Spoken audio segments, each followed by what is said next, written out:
प्रणाम आचार्य जी। आचार्य जी, आपने बोला कि डब्बे में ढक्कन नहीं लगा है इसलिए समस्याएं आती हैं, तो मैं देखती हूँ कि सारी समस्याएं इसी वजह से थी क्योंकि डब्बे में ढक्कन नहीं लगा। तो आत्मज्ञान का प्रयोग किस विधि मतलब कैसे करूँ कि ये डब्बे में ढक्कन लग जाए? ये बात नहीं समझ में आ रही कि जो मैं अपने आप को इतना अपूर्ण समझती हूँ। सावधान हो जाना चाहिए जब छोटी छोटी बातों में कामना उठती दिखाई दे। कुछ बड़े टेल टेल साइंस होते हैं, सशक्त संदेश, संकेत। एक बता देता हूँ, किसी चीज़ की आपको बहुत ज़ोर की कामना उठ रही है और आपको लग रहा है ये चीज़ तो ज़िंदगी में होनी ही चाहिए, होनी ही चाहिए, होनी ही चाहिए। तभी माहौल ने करवट बदली और 15 दिन के लिए आपको कहीं और मन लगाना पड़ गया, किसी और काम में, किसी और जगह, किसी और माहौल में। और वो चीज़ जो 15 दिन पहले बहुत ज़रूरी लग रही थी ज़िंदगी के लिए, उसको आप भूल गए। तो इसका मतलब ये है कि ढक्कन नहीं लगा हुआ है।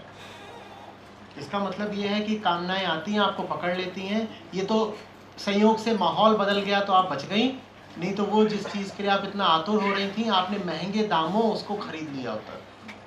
ये हुआ है? कोई चीज़ लगता है ये बस कर ले कर ले कर ले कर ले कर ले, फिर तभी कुछ हो गया, संयोग की बात, और 20 दिन तक वो काम आप नहीं कर पाए, और जब नहीं कर पाए तो उस काम को आप भूल गए। इसका मतलब क्या है कि वो काम कभी भी आपके लिए जरूरी था ही नहीं। लेकिन अगर वो संयोग आपकी मदद के लिए नहीं आया होता तो क्या होता? आपने उस काम को या उस चीज को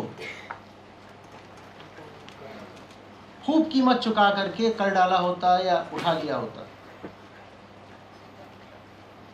ये सब बातें बताती हैं कि भीतर ढक्कन लगा हुआ नहीं है, कि कामना इतना बड़ा मुंह फाड़े, जैसे इसका मुंह फटा हुआ था ना अभी बिना ढक्कन के।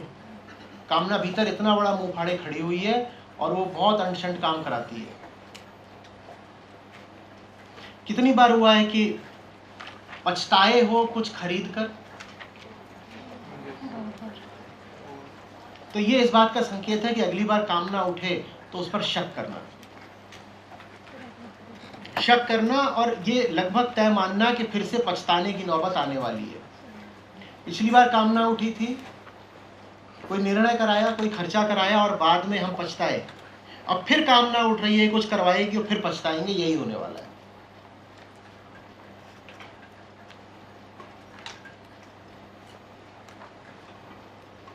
मुझे तो सुबह सुबह लगती है भूख।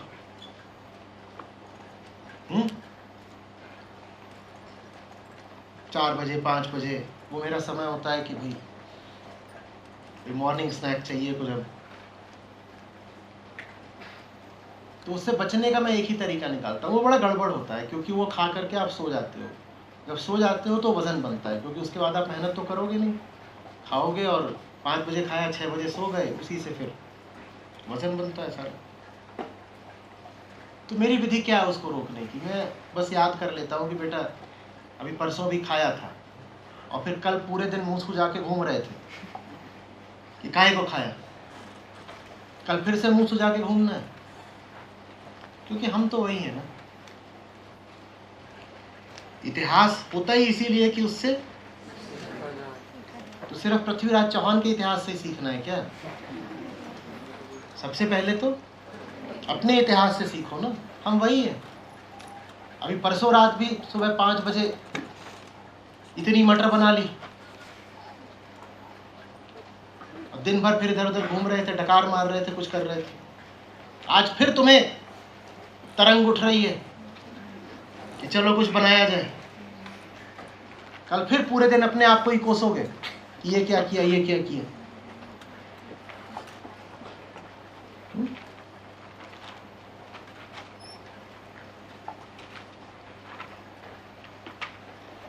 ऐसे बढ़िया है ना, जिंदगी में है भी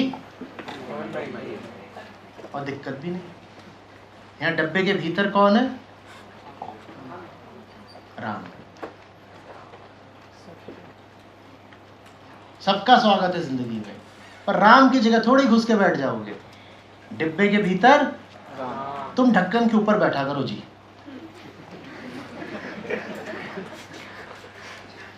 तुम्हारी जिंदगी में रहोगे पर वैसे ही जैसे कोठियों में गार्ड रहते हैं, उनके लिए कमरा बनवा दिया जाता है बाहर, भीतर तो राम रहते हैं। तो वहां बाहर बैठा करो, बढ़िया आदमी अच्छे हो, खाना पानी तुम्हें पहुंचा देंगे, ढक्कन के ऊपर बैठ जाया करो, बढ़िया है।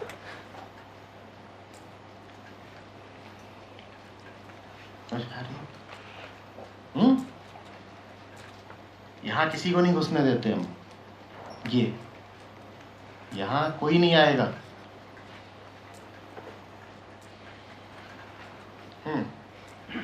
धन्यवाद आचार्य।